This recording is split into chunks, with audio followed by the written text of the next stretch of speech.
Well, let's just bring you a bit of breaking news coming from the Ukraine-Russia conflict. There's been a lot of discussion about the use of these ATACMS missiles that the US has provided for Ukraine and allowed them to use inside Russia. Well, we're hearing from Russian sources the debris of one ATACMS missile fell on the territory of a military facility inside Russia in the Bryansk region. This is coming from the Russian Defense Ministry via RIA.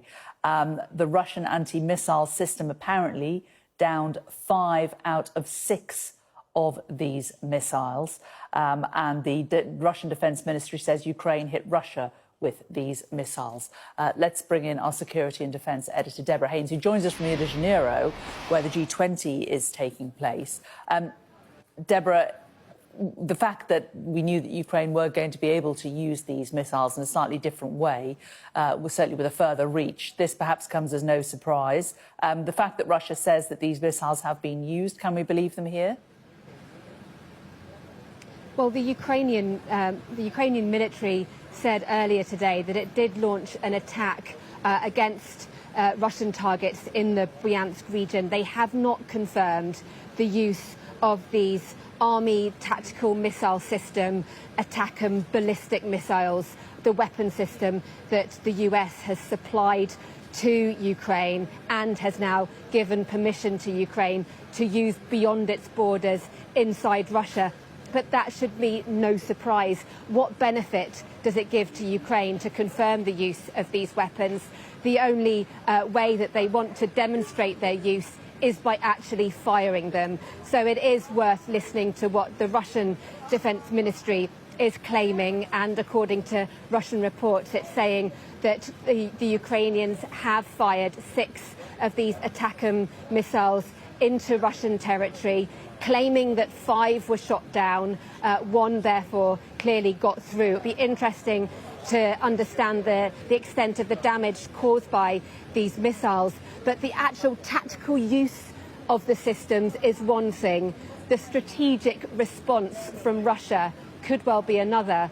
You have the Russian president, up until now, warning the West of dire consequences should the US, or the UK for that matter, grant the Ukrainians the permission to use these longer range missile systems. For the US, it sees it the ATACMS ballistic missile.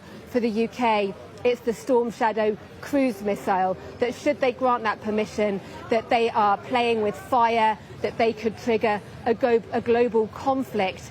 And it's no coincidence, therefore, that the Russians today are announcing or finalising what was already in the planning, this lowering of the threshold of when Russia would consider using nuclear weapons in response to an attack.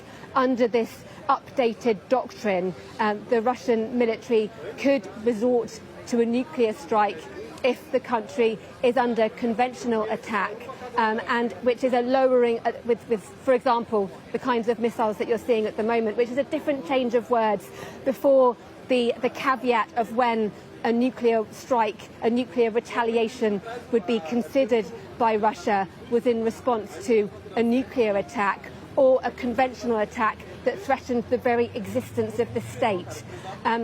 Of course, we know, and British and American officials repeatedly say that that Russia does not want a nuclear war because there would be no winners. But clearly an incredibly important and worrying, well, but obviously unsurprising development. Hey, what's up, America? Russia again. So a very worrying update as the Russian government confirms that the Ukrainians fired 6 ATACMS missiles deep inside of Russia, targeting a munitions depot. Now, the Russians have vowed to retaliate after these missiles struck deep inside of Russia, saying that NATO is an aggressor and they're breaking articles of peace treaty between Russia and NATO, and therefore Russia must act. So this was confirmed by the Kremlin only about 20 minutes ago. And like I said, it's been confirmed that 6 ATACMS missiles supplied by the United States to Ukraine have been used to strike targets deep inside Russia, which the Russians